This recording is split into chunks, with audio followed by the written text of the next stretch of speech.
সূরা ইখলাস 7 বার পড়ে চিনিতে ফু দিলে কি হয় জানলে আপনি অবাক হয়ে যাবেন। ফলাফল দেখে আপনি নিজেই আশ্চর্যান্বিত হয়ে যাবেন। আমার প্রিয় ভাইরা, আমার প্রিয় মা বোনেরা, পবিত্র কোরআনুল কারীমের সব থেকে ছোট সূরার মধ্যে অন্যতম সূরা হচ্ছে সূরাতুল ইখলাস।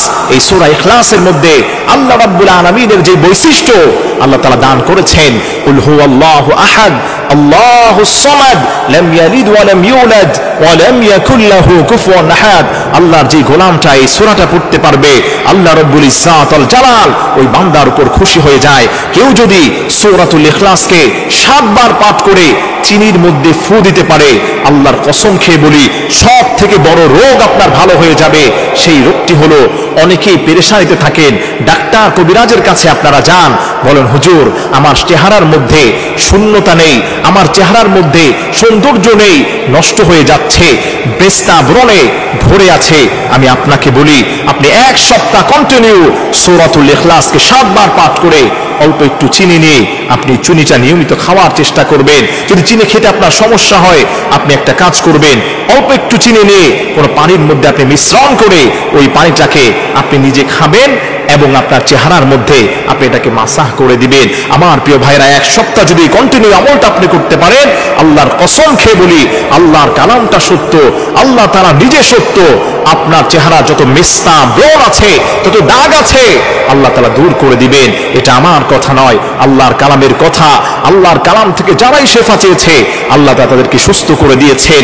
আল্লাহ রাব্বুল ইজ্জাত আল জালাল এই কালামটাকে আমাদের জন্য নাজিল করেছেন। আল্লাহু আকবার। এজন্য আমার প্রিয় ভাইরা, আমার প্রিয় মা বোনেরা, এই আমলটি আমি আবারও রিপিট করছি, আপনি যদি সূরাতুল ইখলাসকে 7 বার করে চিনিতে ফু দিতে পারেন, আল্লাহ পাক আপনাকে আশ্চর্য ফলাফল দান করবেন।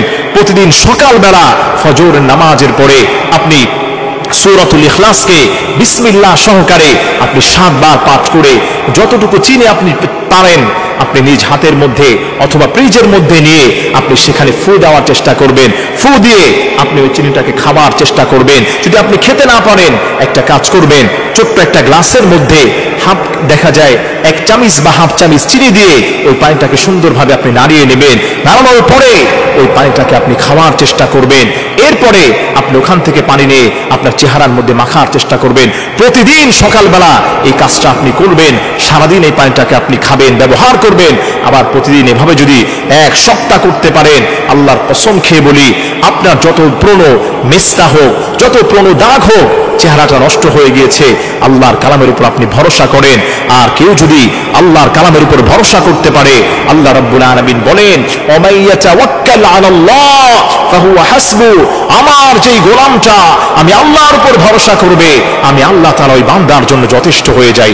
এজন্য আমার প্রিয় ভাই, আল্লাহ রাব্বুল আলামিন যদি আপনার আমার উপর যথেষ্ট হয়ে যান, এই পৃথিবীর কোনো মানুষ কিছু করতে পারবে না। কিছু হলেই তো আমরা ডাক্তারের কাছে যাই, কবিরাজের কাছে যাই। খবরদার, ডাক্তার কবিরাজ আপনার কিছু করতে পারে না। আল্লাহর উপর ভরসা করেন, নিয়মিত কোরআন থেকে আমলটা আপনি গ্রহণ করেন, আল্লাহ রাব্বুল আলামিন আপনার মনের সকল আশাকে পূর্ণ করে দিবেন। অসুস্থ রোগ আল্লাহ সুস্থ করে দিবেন। বিপদে আছেন, আল্লাহর কালাম থেকে আপনি সাহায্য চান, আল্লাহ সঙ্গে সঙ্গে আপনাকে সাহায্য করবেন। আল্লাহ বলেন উদউনি আস্তাজিব লাকুম, আমার কোন গোলাম যদি আমি আল্লাহর কাছে সাহায্য চাই, আমি আল্লাহ তাআলা সঙ্গে সঙ্গে তাকে সাহায্য করে দেই।